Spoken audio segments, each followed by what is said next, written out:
Everyone. तो last video में हमने नाइक्विस्ट क्राइटेरिया के बारे में जाना था। अब हम नाइक्विस्ट क्राइटेरिया में ही आगे बढ़ेंगे, नाइक्विस्ट कंटूर देखेंगे और उसके बाद नाइक्विस्ट प्लॉट कैसे करते हैं इसके बारे में जानेंगे। और फिर उस प्लॉट से हम ये पता करेंगे कि सिस्टम स्टेबिलिटी कैसी है, सिस्टम की स्टेबिलिटी के बारे में हम पता करेंगे। ठीक है, तो जो आपका नाइक्विस्ट कंटूर है, नाइक्विस्ट कंटूर क्या होता है? That is the specified region. जो पिछले वीडियो में मैंने बताया था नाइक्विस्ट क्राइटेरिया में क्या था कि नाइक्विस्ट ने एक स्पेसिफाइड रीजन दिया था कि जिसमें हम अपने ज़ीरोज़ को चेक करेंगे कि क्या उस स्पेसिफाइड रीजन में ज़ीरोज़ हैं कि नहीं है। और वो स्पेसिफाइड रीजन क्या था? Entire s right hand side of s plane. ठीक ना? तो उसको बनाने के लिए इन्होंने क्या किया, ये आप देखेंगे, एक ये पाथ है आपके पास, क्लोज पाथ है। ये क्लोज पाथ क्या है? यहाँ ए से चल रहा है, ए से बी तक गया, बी से घूम के आया सी पर, सी से डी पर गया और डी से घूमकर ए पर गया। ठीक ना? ये जो ए और डी वाला पाथ है, डी टू ए का जो पाथ है, ये होना चाहिए एक्चुअली बहुत छोटा। रीजन ये है कि आप पॉइंट देखेंगे तो कहाँ पर ये प्लस J0 और ये कहाँ है, डीप कहाँ पे, माइनस J0 पर। मीन्स ये ज़ीरो के पास वाले हैं। ये बस थोड़ा सा रिजोल्यूशन आपको दिखाई दे कि यहाँ पर ये हमने पॉइंट लिया हुआ है जो ज़ीरो को एक्सक्लूड कर रहा है। ज़ीरो को एक्सक्लूड क्यों कर रहा है? क्योंकि हम ये मान के चल रहे हैं कि ज़ीरो पर एक पोल है। ठीक है, ज़ीरो पर एक पोल हम ये मान के चल रहे हैं, इस वजह से हमने ज़ीरो को एक्सक्लूड किया है। अदरवाइज हम ज़ीरो को भी इंक्लूड कर लेते। अगर कोई और पोल आपके इमेजिनरी एक्सिस पर होता तो हम उसको भी एक्सक्लूड करके चलते, राइट? तो ये ए और डी पॉइंट जो है ये बेसिकली ज़ीरो के आसपास वाले पॉइंट है। ठीक ना? ताकि ये क्लोज पाथ दिखाई दे। और ये जो बी और सी वाला पॉइंट है ये बहुत दूर है, ये इनफाइनाइट पर है। आप देखेंगे बी कहाँ है, प्लस जे इन्फिनिटी, और सी कहाँ पे, माइनस जे इन्फिनिटी, राइट? तो कहने का मतलब ये है कि आप ज़ीरो से चले, पॉजिटिव इन्फिनाइट की ओर गए, पॉजिटिव इन्फिनाइट से चले, माइनस इन्फिनाइट की ओर आए, और फिर माइनस इन्फिनाइट से ज़ीरो की ओर आ गए। ये कंप्लीट एक जो क्लोज पाथ बन रहा है, ये क्या बता रहा है? ये बता रहा है कि ये जो आपका राइट हैंड साइड वाला एस प्लेन है वो पूरा इस पाथ में एनक्लोज हो रहा है। ठीक ना? आप देखेंगे ये जो आर दिख रहा है, इस आर की रेंज कहाँ से कहाँ तक है? ये रेडियस जो है this is 0 to infinity, from 0 to infinity इसकी रेंज है। ठीक ना? तो उस रेंज में आपका पूरा complete right half of the S plane consider हो जाता है। ठीक है, तो ये जो पाथ बनता है, इसी पाथ को हम क्या बोलते हैं? Nyquist contour. ठीक है, अब इस नाइक्विस्ट कंटूर की हेल्प से इसका काम क्या है? इसका काम बस इतना है कि आपको ये बताना कि आपका जो प्लॉट है वो complete right half of the S plane consider करेगा। ठीक, अच्छा, अब इसका यूज़ कहाँ आता है? इसका यूज़ आता है जब आप पोलर प्लॉट बनाते हो। तो पोलर प्लॉट आप आधा ही बनाते हो, that is from omega is equal to 0 to omega is equal to infinity. आप पॉजिटिव हाफ में रहते हो, omega is equal to plus 0 से omega is equal to plus infinity तक का आप बनाते हो। इनका कहना था नाइक्विस्ट का कि आप सिर्फ पॉजिटिव 0 से पॉजिटिव इन्फिनिटी तक मत चलो, आप नेगेटिव इन्फिनिटी से नेगेटिव 0 तक भी तो चलो। ठीक ना? मतलब क्या हुआ कि पहले हम चलेंगे from omega is equal to 0 to plus 0 to plus infinity. ठीक है, फिर उसके बाद हम माइनस 0 से माइनस इन्फिनिटी भी जाएंगे। ठीक है, प्लस 0 से प्लस इन्फिनिटी, फिर माइनस 0 से माइनस इन्फिनिटी। ठीक ना? तो बेसिकली हमें जाना कहाँ है? प्लस 0 से प्लस इन्फिनिटी और फिर माइनस इन्फिनिटी से माइनस 0। क्लियर है? इतना काम हमें करना है और तब हम कहाँ पहुँच जाएंगे? तब हम एक क्लोज पाथ पर पहुँच जाएंगे। हमें एक क्लोज पाथ मिल जाएगा आपके पोलर प्लॉट से। ठीक ना? और वहाँ से हम अपना स्टेबिलिटी फाइंड आउट कर सकते हैं। ठीक, तो वहाँ से स्टेबिलिटी फाइंड आउट करने का क्या तरीका है नाइक्विस्ट क्राइटेरिया जो है, Nyquist contour encircles entire right half plane of the S plane, ठीक ना। तो एस प्लेन के राइट हाफ प्लेन को वो कंसीडर करता है, एनसर्कल करता है, ठीक। नंबर ऑफ एनसर्कलमेंट हमें पता करना होगा। नंबर ऑफ एनसर्कलमेंट क्या होता है, p minus z. Number of encirclement कहाँ से पता चलेगा, p माइनस जेड से। फॉर्मूला आपका क्या बना, n is equal to p minus z, ठीक है। तो हमें नंबर ऑफ एनसर्कलमेंट पता करना होगा, ठीक है। अच्छा, उसका 3 पॉइंट आपके सामने लिखा है, क्या है, p क्या है और z क्या है और n क्या है।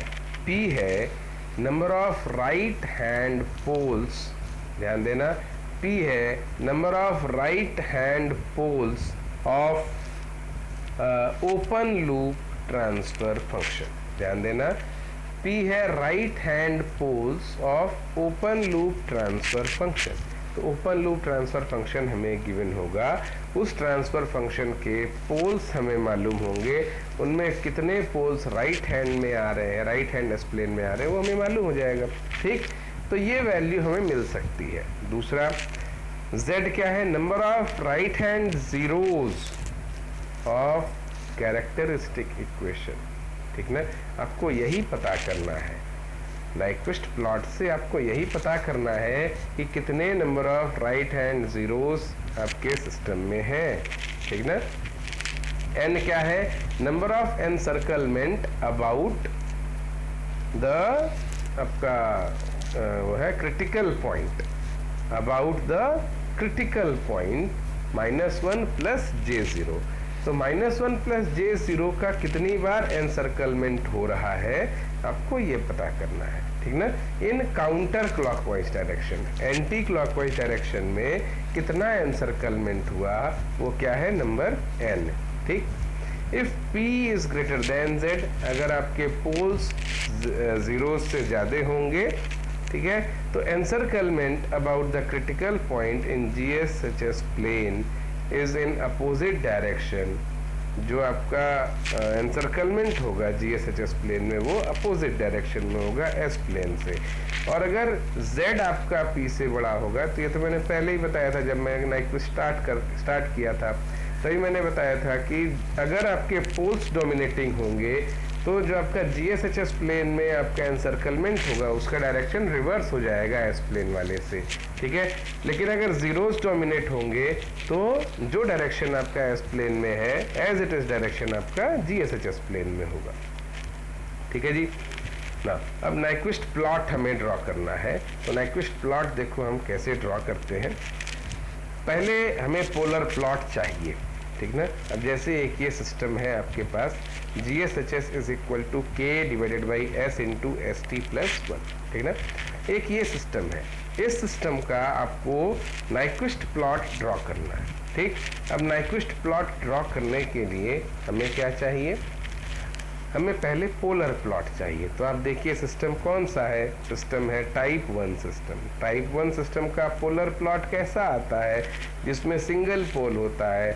मैंने अभी पिछले वीडियो में आपको बताया था, टाइप 1 सिस्टम का जो आपका पोलर प्लॉट आएगा वो कहाँ आएगा, कंप्लीटली थर्ड क्वाड्रेंट में।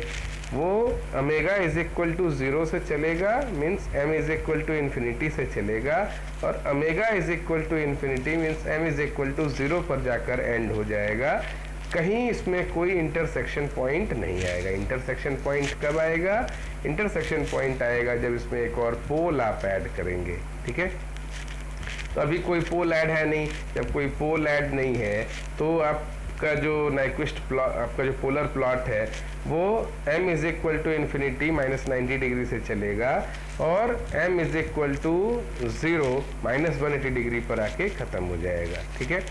अच्छा, तो आप ध्यान दो, जब आप ओमेगा 0 पर हो तो m इन्फिनिटी है, जब ओमेगा 0 माइनस होगा तब भी मैग्नीट्यूड इन्फिनिटी ही रहेगा, लेकिन साइन चेंज हो जाएगा।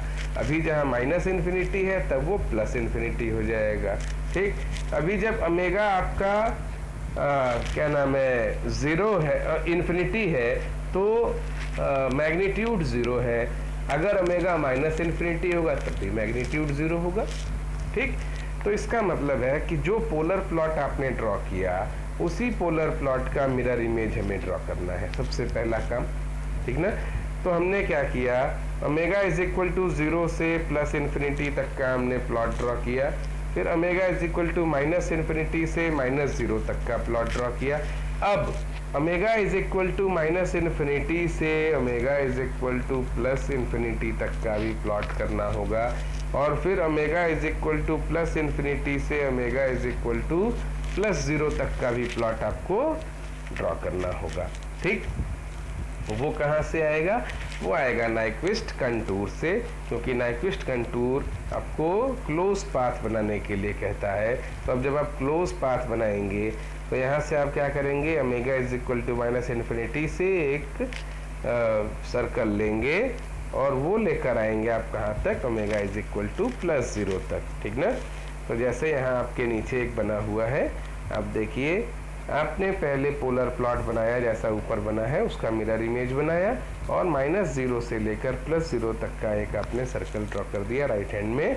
ठीक ना, ये आपका बन गया कंप्लीट नाइक्विस्ट प्लॉट। ठीक है, अब अगर हमें स्टेबिलिटी पता करनी है तो हम क्या देखते हैं, क्रिटिकल पॉइंट का एनसर्कलमेंट। क्या ये आपका जो प्लॉट है ये क्रिटिकल पॉइंट को एनसर्कल कर रहा है? क्रिटिकल पॉइंट ये रहा -1 + j0, तो वो बिल्कुल बाहर है, इस प्लॉट से बिल्कुल बाहर है। इसका मतलब कि एनसर्कलमेंट नहीं है। जब एनसर्कलमेंट ही नहीं है तो इसका मतलब है कि सिस्टम आपका स्टेबल है, इसमें कोई भी सिस्टम का जो 0 है, कैरेक्टरिस्टिक इक्वेशन का 0 है, वो आपके right half of the S plane में लाई नहीं कर रहा है। ठीक है, रिलेटिव स्टेबिलिटी। रिलेटिव स्टेबिलिटी क्या होती है? रिलेटिव स्टेबिलिटी होती है कि जैसे अगर हमारे पास दो सिस्टम्स हों, ठीक ना, तो दोनों सिस्टम में कौन सा सिस्टम ज़्यादा स्टेबल है, कौन सा सिस्टम कम स्टेबल है, ये पता करना आपका रिलेटिव स्टेबिलिटी कहलाता है। ठीक ना, there are 2 types of stability, namely absolute and relative stability. तो अभी तक जितनी स्टेबिलिटी हमने देखी वो सब क्या थी? Absolute stability. ठीक है, रिलेटिव स्टेबिलिटी क्या बताया मैंने कि जब आप ये चेक करेंगे कि 2 सिस्टम्स में या 3 सिस्टम्स में कौन सा सिस्टम ज़्यादा स्टेबल है। अच्छा, ये आप कैसे पता करेंगे कौन सा सिस्टम ज़्यादा स्टेबल है? तो उसके लिए आपको क्या करना होगा, उसके लिए आपको ये पता करना होगा कि जितने भी सिस्टम्स आपके पास हैं उनमें से सबसे ज़्यादा नेगेटिव रूट्स किसके हैं। जिसके सबसे ज़्यादा नेगेटिव रूट्स होंगे वही सिस्टम सबसे ज़्यादा स्टेबल होगा। ठीक है ना,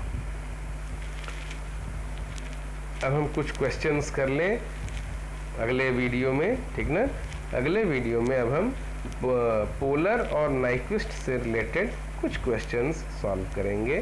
ठीक है, तब हम आगे बढ़ेंगे बोडे प्लॉट पर।